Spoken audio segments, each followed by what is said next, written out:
I vividly recall the moment I opened that letter.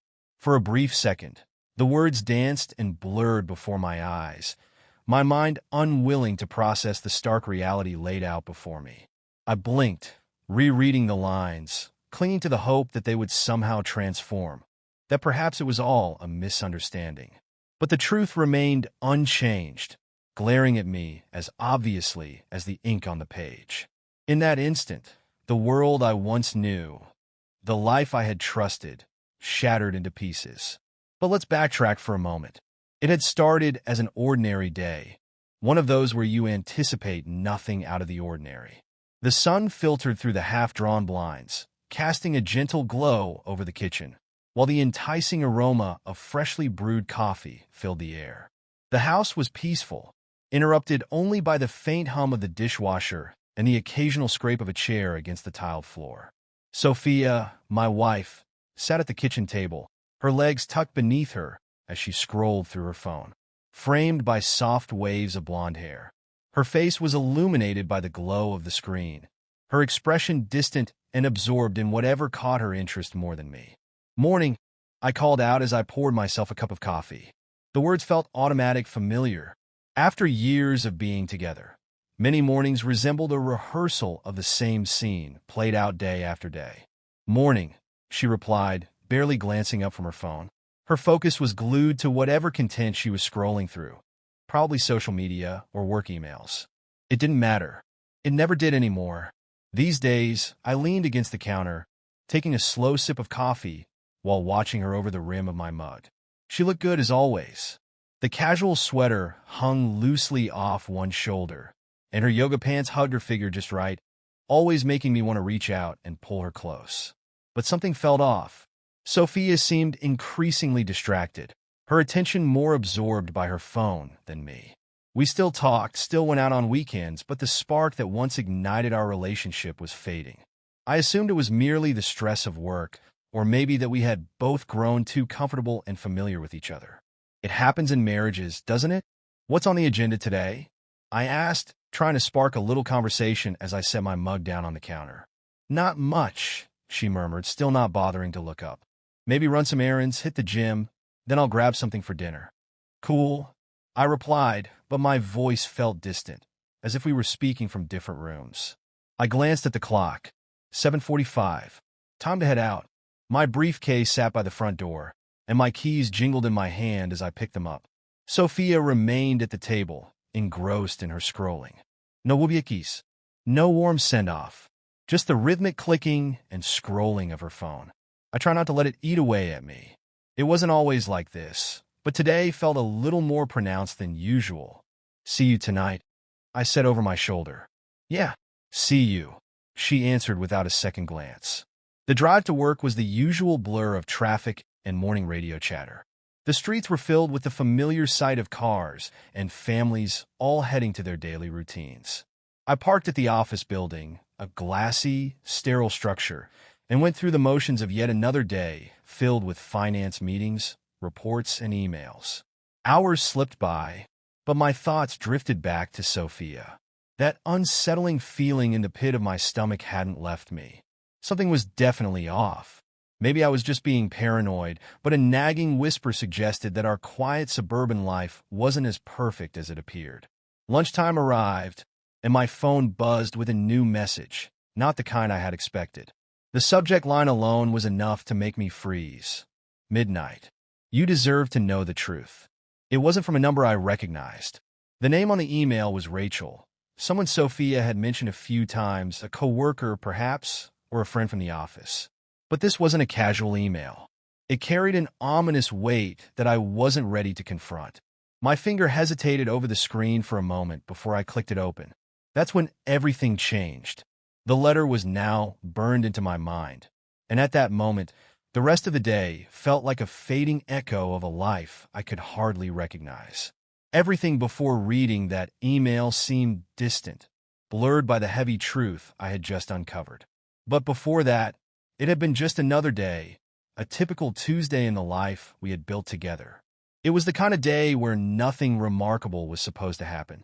The office buzzed with the familiar sounds of ringing phones and clattering keyboards. I immersed myself in work, as I always did.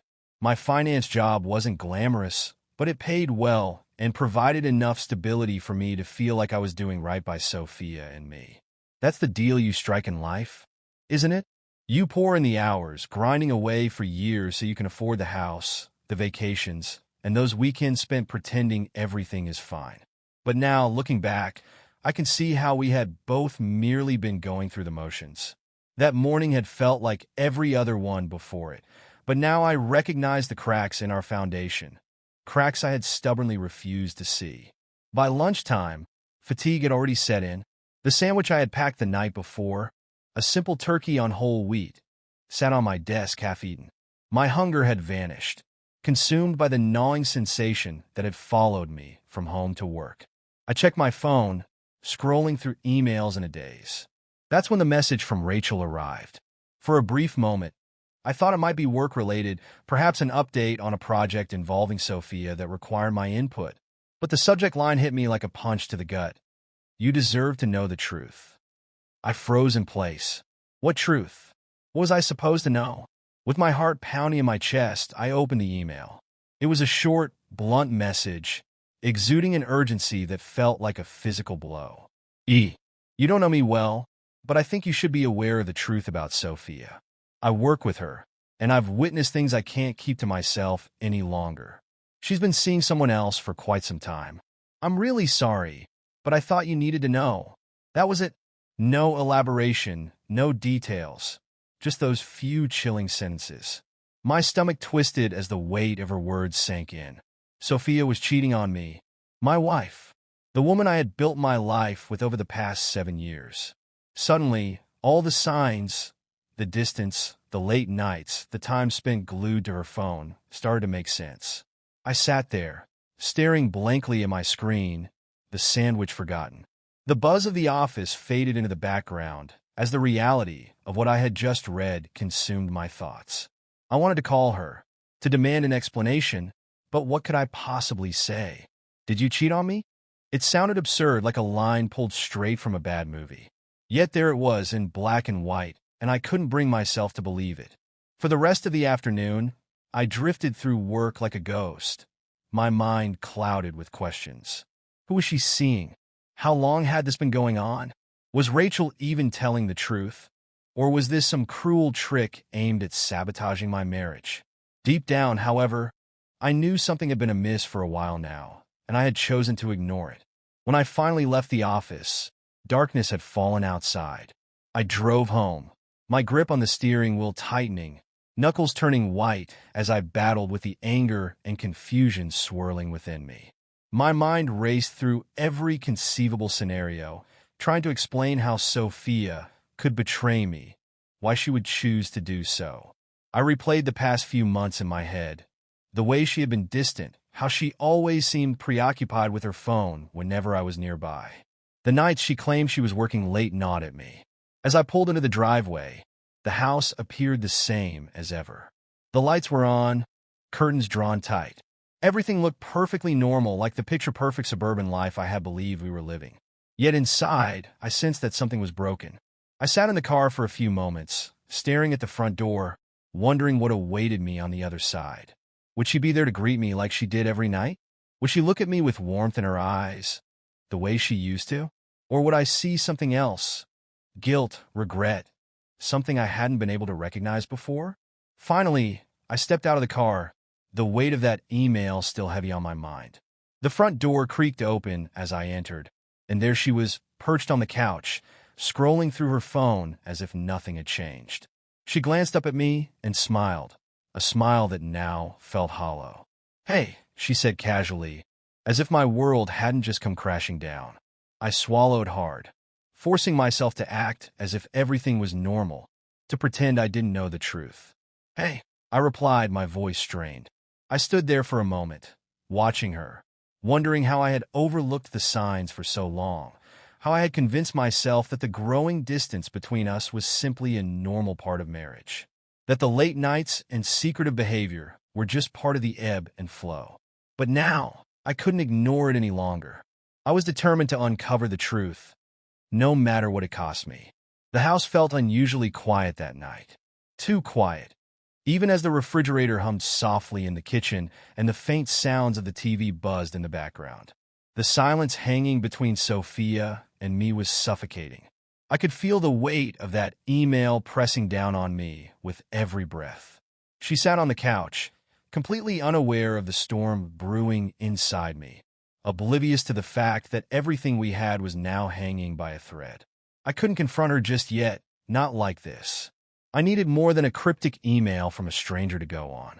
I had to witness it for myself, to catch her in the act. I wanted to hear the lies slip from her lips before deciding how to proceed. My hands clenched into fists, my nails digging into my palms as I watched her mindlessly scroll through her phone. How many times had she sat there texting him, pretending everything was fine? "So, what's for dinner?" I asked, forcing my voice to sound steady. Sophia looked up, startled by my sudden interruption. "Oh, I thought I'd just order something. I didn't get a chance to stop by the store today," she replied, her eyes flickering back to her phone. She didn't even bother to meet my gaze. "Sure, that sounds good," I said, nodding absently. But my thoughts were far from dinner. I needed answers, and I knew exactly where to begin. Sophia was cautious, but not cautious enough. Over the years, we had developed a routine. Our phones sat unlocked, carelessly left on the counter or the bedside table without a second thought. There had never been any reason to suspect anything before. But now, uncertainty clawed at me. After dinner arrived, a lackluster order of takeout sushi that neither of us truly enjoyed. Sophia excused herself to take a shower. The moment I heard the bathroom door click shut, I seized my opportunity. Her phone lay face down on the armrest of the couch, just as it always did. For a fleeting second, I hesitated, 1,000 frantic thoughts racing through my mind. What if I found something I didn't want to see? What if I found nothing at all? But there was no turning back now. I grabbed her phone, my heart pounding like a drum in my ears as I unlocked it using the familiar passcode. The screen lit up with the usual assortment of apps, text messages, social media, and emails. Everything appeared so normal, just as it always had. Yet, I had learned the hard way not to take appearances at face value. I tapped into her messages first, scrolling through conversations, desperate to find something, anything, that felt out of place. Most of it was mundane exchanges with friends, family, and colleagues. But then I spotted it, a thread with a contact that was simply labeled M. My heart raced as I clicked on the conversation. There was the damning evidence I had dreaded. "M, you looked amazing today. Can't stop thinking about last night." "Sophia, stop it. I'm going to get caught if you keep texting me like this." "M, what time is it getting home tomorrow? We could meet again." The color drained from my face as I read those words, each line a sharp dagger plunging into my gut. Sophia was cheating on me. My wife, the woman I had dedicated my life to for 7 years, was carrying on an affair. Suddenly, all the signs, the late nights, the distant looks, her constant attachment to her phone, clicked into place. I was oblivious while she was sneaking around, lying to me with every smile and kiss. And what stung the most was her lack of effort to hide it. The messages dripped with a level of intimacy that had long vanished from our own relationship. Inside jokes, playful banter, plans for secret meetings. It all unfolded before my eyes, a painful spectacle. The worst part wasn't just the betrayal itself. It was the way she communicated with him, as if he were the one she confided in, the one she longed to see at the end of the day, the way she used to talk to me. Sickness swirled in my stomach, but I couldn't stop myself. I scrolled back further, needing to know just how long this had been happening and how deep her deceit ran. Weeks? Months? I needed to uncover every hidden detail. I traced their relationship back, each text revealing how he had slithered into her life and thoughts while I remained blissfully ignorant. They started meeting casually at her office, but it quickly escalated. Coffee dates turned into dinners. Dinners transformed into secret late-night rendezvous. And here I was, sitting in a daze, just as the water upstairs finally stopped running. She would be out soon. My hands shook as I closed the messaging app and carefully placed her phone back where I had found it. I stared blankly at the dark screen of the TV, trying to grasp the enormity of what I had just uncovered. Everything had shifted in an instant. The life I thought we had built, the trust, the comfort, the shared memories, was all built on a foundation of lies. I couldn't confront her tonight. Not yet. I needed more proof. I had to see it with my own eyes, witness how she would try to wriggle her way out of this when she realized I knew the truth. I had been blindsided once, but it wouldn't happen again. Sophia finally made her appearance downstairs, a towel wrapped around her hair, looking refreshed as if she had washed away both the day's grime and her guilt. She smiled at me, that same smile that now felt like a mask. "What should we watch tonight?" she asked, casually flipping through Netflix, as though we were just another happy couple settling in for a cozy evening. I scrutinized her, my stomach roiling. "Whatever you want," I muttered, struggling to keep my voice steady.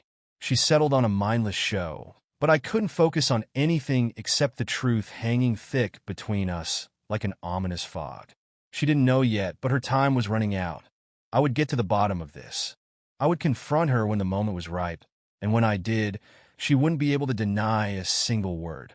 The next few days felt like a haze, each moment weighed down by the bitter realization of what Sophia had been hiding from me. I replayed her messages with that faceless stranger repeatedly in my mind, dissecting every word, every careless promise she had made to him. Reading wasn't enough. I needed to see it unfold right before my eyes. I had to catch them together, feel the full weight of her betrayal crashing over me before deciding my next move. So I waited, playing the part of the oblivious husband, navigating through the motions of daily life while she continued her affair, completely unaware that I was onto her. But beneath the surface, my anger simmered, hot and dangerous, waiting for the right moment to explode. And then it happened. She casually informed me that she had a late meeting at work that night. Just another typical excuse. "Don't wait up," she said, giving me that same rehearsed smile, the one she had mastered to keep her lies neatly wrapped. "Fine by me," I replied, feigning indifference. I told her I would just order takeout and relax at home. She kissed me goodbye, a quick peck, her mind already elsewhere. I watched her leave, knowing full well she wasn't heading to any meeting. After waiting 20 minutes, just enough time for her to think I wouldn't suspect anything, I grabbed my keys and followed her. Her car was easy to spot. She always parked in the same spot near her office like clockwork. But this time, Sophia didn't enter the building. Instead, she crossed the street to a small cafe, the kind of cozy spot we used to frequent in the early days of our relationship, back when things felt genuine between us. I slipped into the shadows, watching her from a distance, my heart racing with each step she took. And then I saw him. He was seated at a corner table, his back turned to the window. I couldn't make out his features at first, but I recognized him instantly, the infamous Sim. When Sophia walked in, her face lit up in a way I hadn't seen in months. She slid into the chair across from him, leaning in as they began to converse. My stomach twisted in knots as I watched her reach across the table to touch his hand. Every laugh, every smile she shared with him felt like a dagger to my heart. This man, this stranger, had become her whole world. Then, without hesitation, Sophia leaned across the table and kissed him. It wasn't a friendly peck or a casual goodbye. It was a deep, lingering kiss, the kind she hadn't given me in far too long. My chest burned as I watched her lips pressed against his, her fingers threading through his hair, as if she couldn't get enough of him. They didn't even attempt to hide it. To them, I was invisible. The rage boiling inside me was unlike anything I had ever experienced. Hot and cold all at once, a powerful wave of anger and betrayal crashing over me so forcefully that I could barely breathe. I envisioned storming into that cafe, dragging him out by his collar, making him pay for touching her. I wanted to confront Sophia, demand answers, scream in her face, and make her feel every ounce of pain she had inflicted on me. But instead, I turned around and walked away. I wouldn't give them the satisfaction of seeing me broken. Not yet. I drove aimlessly for hours, my thoughts swirling in a tempest of fury and confusion. How could she do this to me? To us? After everything we had endured, all the promises we had made, how could she toss it all away for someone like him?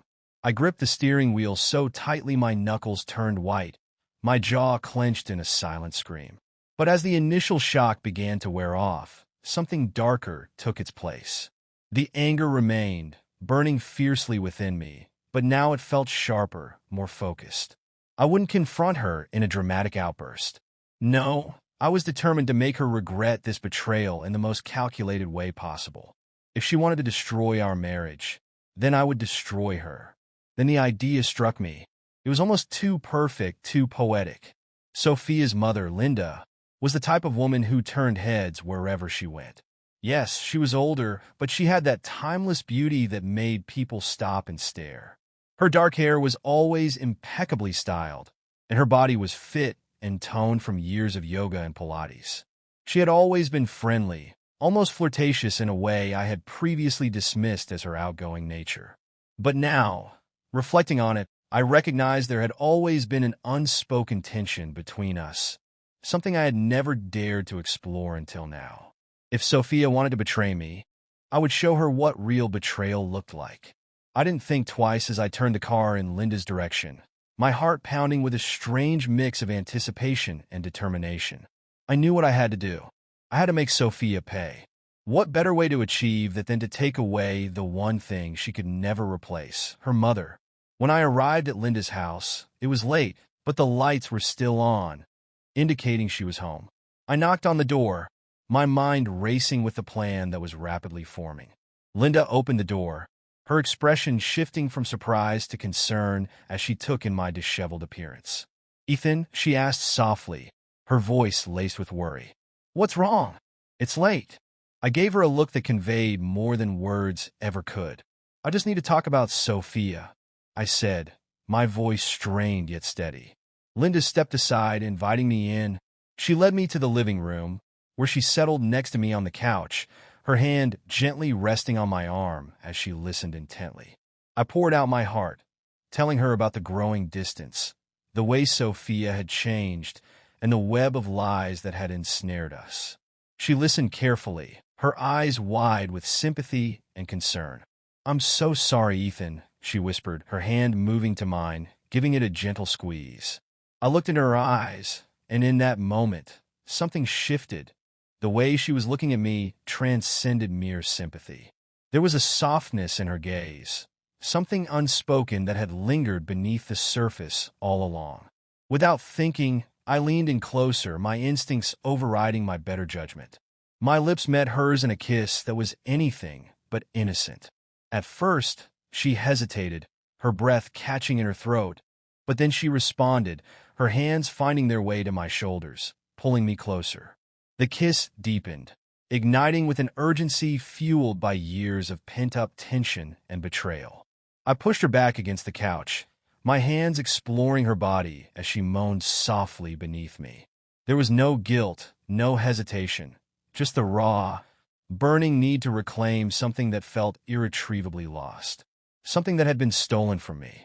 Linda's body responded eagerly to mine, her touch electric as I kissed her neck, tasting the sweet salt of her skin. We moved together as if we had been waiting for this moment for years, the air thick with lust and the intoxicating scent of revenge. I knew this would wound Sophia more than anything I could ever articulate. This was the ultimate betrayal, one she would never anticipate. That realization added a bittersweet edge to my actions. Linda moaned my name, her body arching beneath me as we lost ourselves in the heat of the moment. Each kiss and caress became a delicious act of vengeance, and as I held her, I couldn't shake the thought of Sophia. I imagined how she would feel when the truth came crashing down, just as my world had shattered. In the days following my night with Linda, a mix of satisfaction and simmering rage electrified my every thought. The memory of her warmth beneath me fueled a cold determination to dismantle Sophia's life piece by piece. But I was patient. I wouldn't rush this. Sophia had no clue that I knew her secret, nor that I had crossed a line she would never recover from. Soon enough, she would grasp the full magnitude of my revenge. One evening, Sophia returned home after yet another supposed late meeting, her lies now transparent as glass. Each one spilled from her lips with an effortless ease that made my skin crawl. I played the dutiful husband, observing her every move, fully aware that her world was teetering on the brink of destruction. As she stepped into the living room, I noticed the slight flicker of panic in her eyes and the hesitation in her movements. Something was off, and deep down, she sensed it. "Hey," she said softly, attempting to sound casual, but I could hear the quiver in her voice. "How was your day?" I bypassed any small talk, my voice firm and unyielding. "We need to talk." Sophia froze, her hands clutching the strap of her bag. For the first time in weeks, she truly looked at me, really looked at me. Maybe she saw something dark and menacing in my expression because her face drained of color. "What about?" she asked, her voice trembling small. I leaned back in my chair, crossing my arms, locking my gaze onto hers. "I know, Sophia," I stated, my tone as cold as ice. "I know about you and him. I've known for a while now." The color drained completely from her face, and she stammered, searching for a lie to salvage her crumbling facade. "What? What are you talking about?" "I don't." I interrupted her, my voice sharp and unforgiving. "I've seen the texts. I've seen you with him. Hell, I even watched you kiss him, Sophia. So don't insult me by pretending it's not happening." Her mouth opened and closed, but no words came out.